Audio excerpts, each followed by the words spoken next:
Welcome to Guide to Survive. The world is a big, beautiful place, full of incredible and breathtaking sights and experiences. It's also doing everything it can to kill you, and so that's where this program fits in. Before you venture into the great outdoors, you need to learn about all of the terrifying and mystical creatures that lurk in the woods, knock on your window, and hide in your toilet. With this guide, you'll learn how to identify a would-be assailant, analyze its strengths and weaknesses, and deal with it effectively. By the end of your training, you'll be ready to take on any creep or cryptid that crosses your path.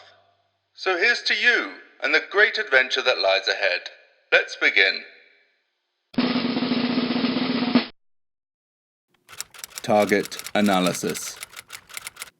Name: the Sauce Pig of Nottinghamshire, the Devil's Swine, Hog Beast, Old Red Snout, and Sloppy Trotters. Class: Cryptid, Paranormal Mammal. Habitat: dense woodlands, Nottinghamshire, United Kingdom. Lifespan: unknown. Strengths: bulletproof skin, excellent tracking capabilities, can reach speeds of up to 30 km per hour, longevity, retractable tusks, and ability to swim. Weaknesses: strong odour, can't make sharp turns, very slippery, and tomatoes. Overall threat level: 7. Behaviour. The Sauce Pig of Nottinghamshire is an unusual beast even for most cryptids. Its exact age is unknown, with most of its legend lost to the annals of time. There are folk tales of this beast as far back as the Roman conquest of the British Isles. This great pig, which wandered the woodlands, bathing in a strange and pungent liquid, would run down any who wandered into its territory, trampling and subsequently squashing them. The legend of this animal was whispered for millennia. However, this single creature could just as easily be a succession of swine taking the place of its predecessor after its death. Many have attempted to hunt the creature down, but without success, and often a very messy end. Those who escaped have claimed that the beast was able to retract its tusks at will, and while giving chase, even went so far as to pursue its targets through rivers. Which sounds to me like a hilariously terrifying display. Like, could you imagine it just casually and menacingly floating after you? Poor Alan, life was going so well until he was drowned by that pig.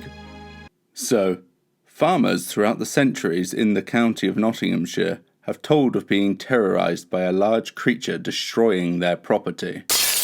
While vandalism isn't so strange, these accounts noted the destruction of only the arable crops and no loss of livestock. And they say my fear of vegetarians is unwarranted and ridiculous. More strangely still were the large prints in the mud, which suspiciously resembled extraordinarily large trotters. Curiously, the lands most affected were those of tomato farms.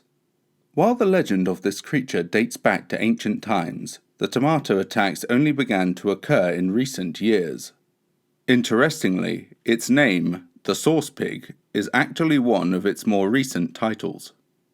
It was in 1836 that a young boy, one Eric Tunn, was exploring the forests near his home. While on his journey, he noted a strong scent in the air. Following this, he came upon a large pit brimming with a thick liquid substance. Being of a curious mind, Eric dipped a finger into the substance and found it quite enjoyable. Racing home, he fetched an empty glass bottle and returned to the site. Wasting no more time, Eric rushed near the liquid and filled the bottle. In his glee, Eric began loudly expressing the joy of his find, unaware of the imminent danger. As Eric continued his rambling, a great mass rose from the center of the pit and locked eyes with the boy. Eric immediately realized what he was seeing and began to flee from the area. The giant pig gave chase, squealing and grunting after the lad. After a short while, the beast was gaining, but in a stroke of luck, there was a medium-sized stone wall up ahead. Eric jumped the wall, leaving the pig on the other side. Continuing to flee, Eric turned back to see the pig watching him run away. The boy soon returned home and shared his hogtail with his family, as well as the liquid substance. On tasting it, they declared it a very fine sauce indeed. Unfortunately for Eric, they did not believe his story, and so the yarn of the sauce pig became a new name to an ancient tale. Additionally, there is a rumour that the Tun family and their neighbours would occasionally hear snaffling sounds outside of their homes in the early hours of the morning. What's more, it is said that Eric never re-entered those woods from fear of reprisals. What we can ascertain from this local legend and folklore is that the sauce pig is highly territorial and will pursue a perceived intruder with great determination. While we can also ascertain that the sauce pig is quite dense to auditory stimuli, it makes up for this with sharp sight and incredible tracking abilities, seemingly being able to pick up young Eric's scent and following it home. Furthermore, while the pig is able to gain significant speeds, it cannot make sharp turns, nor is it capable of jumping. Must be the cankles. Its physical form is highly durable against most forms of attack, therefore it is wiser to attempt to outrun the beast, making several sharp turns in order to topple it. Lastly, and perhaps most importantly, never carry tomatoes around the forests of Nottinghamshire, lest you suffer a fatal pig attack. Stratagem. So, here's the scenario. You're walking through the woodlands of Nottinghamshire, basking in the relaxing atmosphere of the mighty oak, desperately trying to forget that dark, awful thing you did. You know, the one you think no one else knows about? But I know. Oh yes, I know. Later, for now you're continuing on your stroll.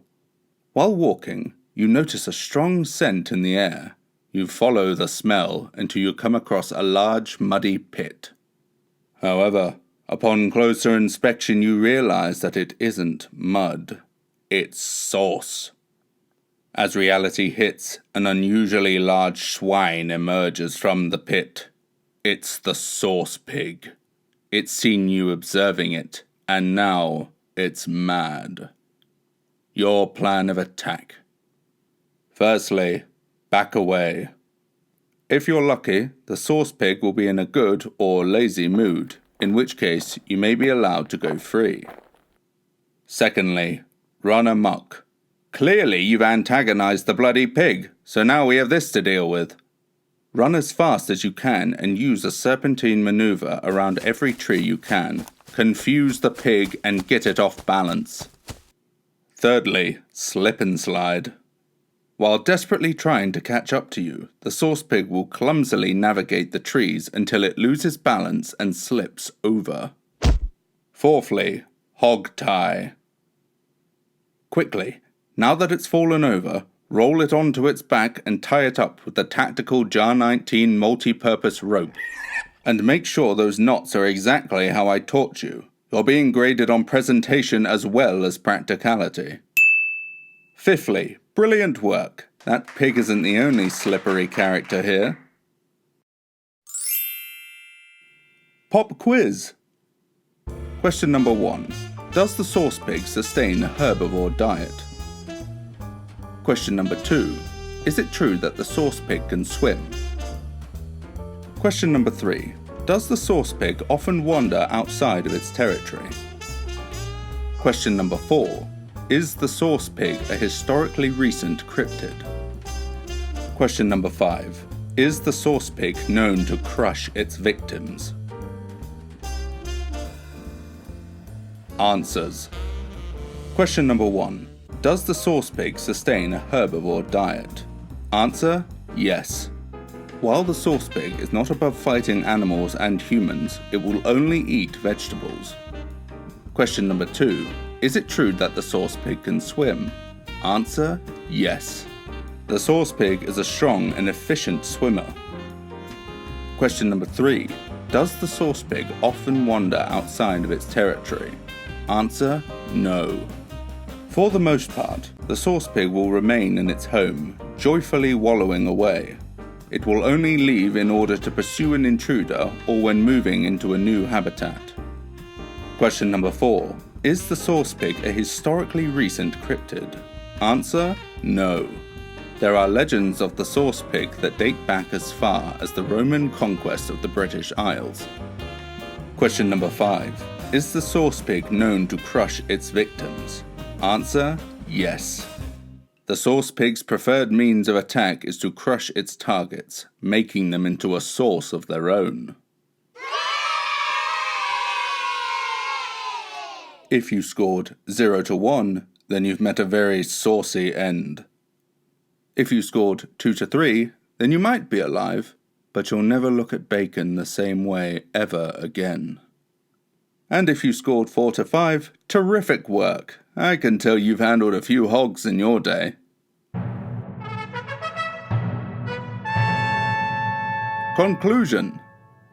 Excellent work. I'd say you're ready to get out there and face whatever challenges plot against you.